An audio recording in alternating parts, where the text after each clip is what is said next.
সারা দেশে সাঁড়াশি অভিযান পরিচালনা করে আইন শৃঙ্খলা রক্ষাকারী বাহিনী। জনপ্রশাসন মন্ত্রণালয় 28 জুলাই থেকে 30 জুলাই পর্যন্ত সরকারি বেসরকারি অফিসে সময়সূচি 6 ঘন্টা করার সিদ্ধান্ত নেয়। রাত 9টার দিকে বৈষম্য বিরোধী ছাত্র আন্দোলন সংগঠনের আরো 2 সমন্বয়ক সার্জিস আলম ও হাসনাত আব্দুল্লাহকে হেফাজতে নেয় গোয়েন্দা শাখা।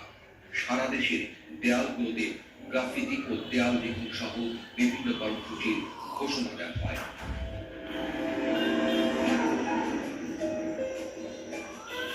28 জুলাই ভোরে কোটা সংস্কার আন্দোলনের আরেক সমন্বয়ক নুসরাতকে ডিবি হেফাজতে নেওয়া হয়। এ নিয়ে মোট 6 জন সমন্বয়কারীকে আটক করে সরকার। বিকেলে বৈষম্য বিরোধী ছাত্র আন্দোলনের সমন্বয়কে তুলে নেওয়ার প্রতিবাদে জাহাঙ্গীরনগর বিশ্ববিদ্যালয় শিক্ষক ও শিক্ষার্থীরা সমাবেশ বিক্ষোভ করেন। রাত 10টার দিকে পুলিশ হেফাজতে থাকা 6 সমন্বয়ক আন্দোলন প্রত্যাহারের প্রেক্ষিতে উদ্ভূত পরিস্থিতিতে অনেকে অপ্রত্যাশিতভাবে আহত এবং নিহত হয়েছে।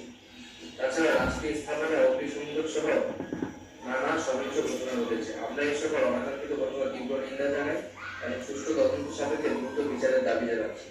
আমাদের প্রধান দাবি ছিল কোটার 34 সংস্থাটা ইতিমধ্যে সরকার পূরণ করেছেন। এখন শিক্ষার সুষ্ঠু পরিবেশ নিশ্চিত করার লক্ষ্যে দ্রুত শিক্ষা প্রতিষ্ঠান তুলে দেওয়ার জন্য সরকারের প্রতি জোর আহ্বান। সার্বিক স্বার্থে আমরা এই মুহূর্তে থেকে আমাদের কর্মসূচি প্রত্যাহার করছি। ডিবি হেফাজতে নেওয়া সমন্বয়কারীদের ছেড়ে দেওয়া ও শিক্ষার্থীদের গুলি না করার নির্দেশ আছে। সোমবার দুপুরে হাইকোর্টে রিট আবেদন করে 2 জন আইনজীবী।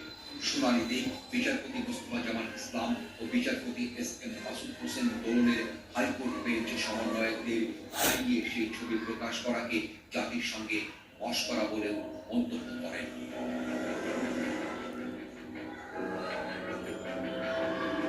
মন্ত্রিসভার বৈঠকে কোটা আন্দোলনকে ঘিরে নিহত ব্যক্তিদের স্মরণে 30 জুলাই মঙ্গলবার দেশব্যাপী শোক পালন করার সিদ্ধান্ত নেওয়া হয়।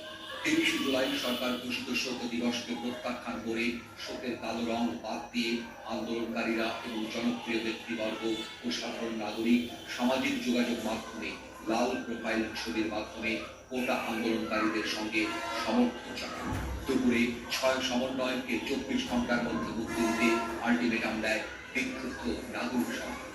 দুপুর 12:30টায় মুখে লাল কাপড় বেঁধে মৌন মিছিল করেন জাহাঙ্গীরনগর বিশ্ববিদ্যালয়ের বিভিন্ন বিভাগের শিক্ষক ও শিক্ষার্থীরা। বিকেল 3টায় উদীচী সহ 31টি সংগঠনের পদযাত্রা ও বিক্ষোভ মিছিল বের করা হয়।